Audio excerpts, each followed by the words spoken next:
friends. I hope you're all well and good today. I wanted to talk about a article that was previously published a couple days ago.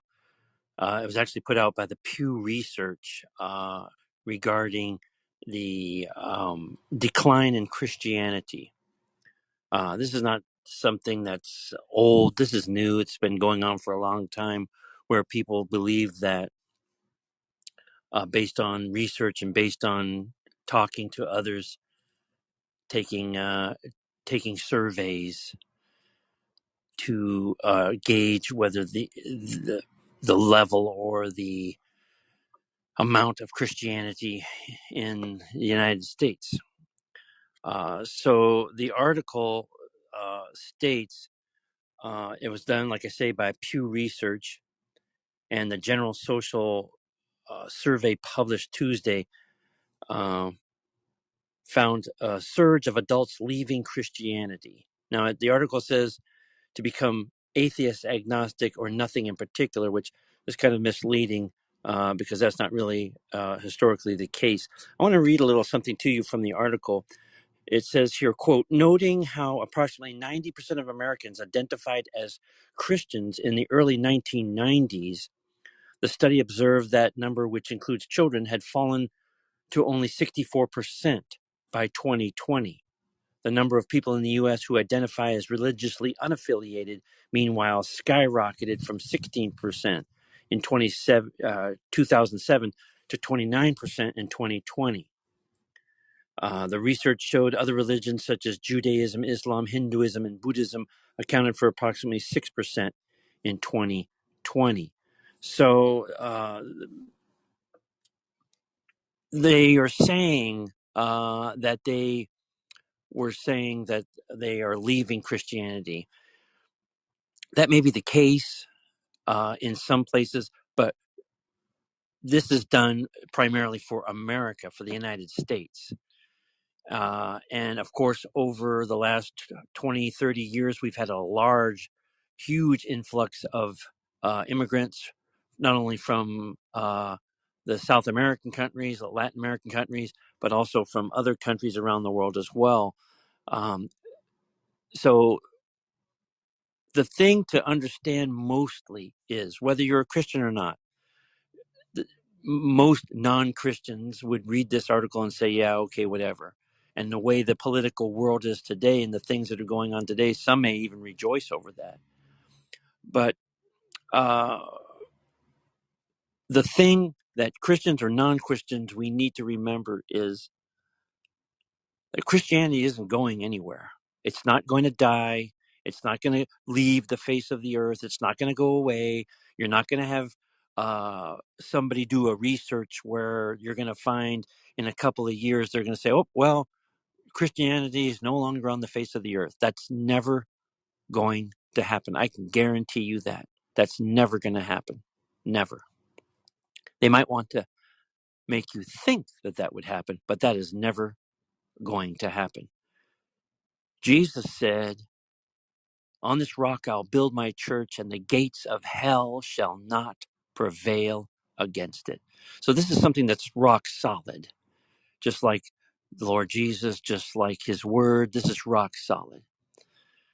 What you have in a lot of these surveys and a lot of these research that has gone on, and again, I would say that you could go back and do some research, and you'll find that these surveys have taken place for years past, and they always bring this doom and gloom that it's gone down. And indeed, it perhaps has gone down here in the United States. Many, many more people are looking to other religions, secularism, humanism. They're finding, sometimes some people are finding fulfillment in no religion at all. But the true fact of what it is, a lot of people that used to attend churches, mainline, large denominational churches, are especially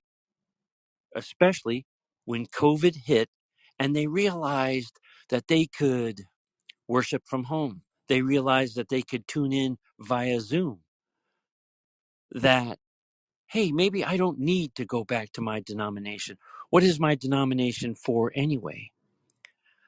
So a lot of the answers that are coming back to these surveys are basically, no, I'm not religious, or I'm not in a denomination anymore. It doesn't mean that they've given up on God or they've given up on Christianity. They may be trying to find a relationship with Jesus some other way other than through a denomination or through a particular church that people might be attending.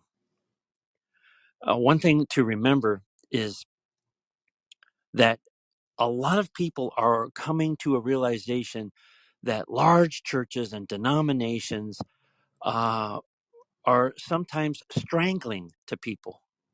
This is not the denominations and churches, the way they're set up, the way Christianity is set up today around the world, especially in America, is not the Christianity of the Bible. If you were to do research and look it up and compare, which I challenge anybody who's interested, I've done it. Challenge yourself. Look at what is happening in churches today and in dominant denominations and what they're teaching, and then look at what's being taught in the Bible. And you're going to find that that's two very different things. You go to church today in a denomination and they're going to almost harass you to the point to be a member. They're almost going to make you feel guilty and harass you into giving a 10% tithe, which church membership and a 10% tithe is not in the scriptures. I know that might be a shock to many people. It's just not there. I can guarantee you. I have been studying the Bible for over 30 years. I've read the Bible cover to cover at least 40 times. I've done deep research on these subjects. I've written on these subjects. So it's not like I'm just saying this out of my own mind. I have research to back this up.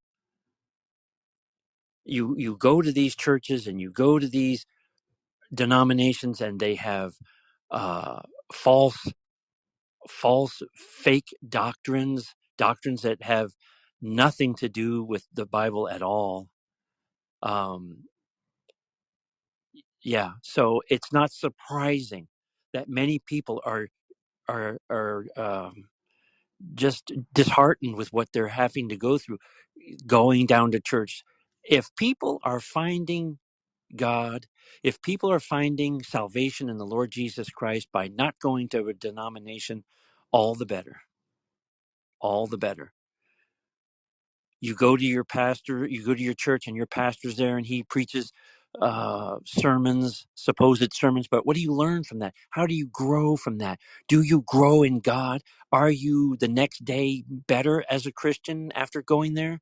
No. Your pastor does it because he preaches sermons for himself, and he's getting paid to do that.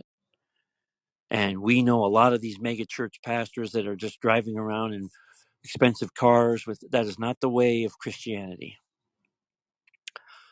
So, my friends, that is the short talk for today. I hope you enjoyed it.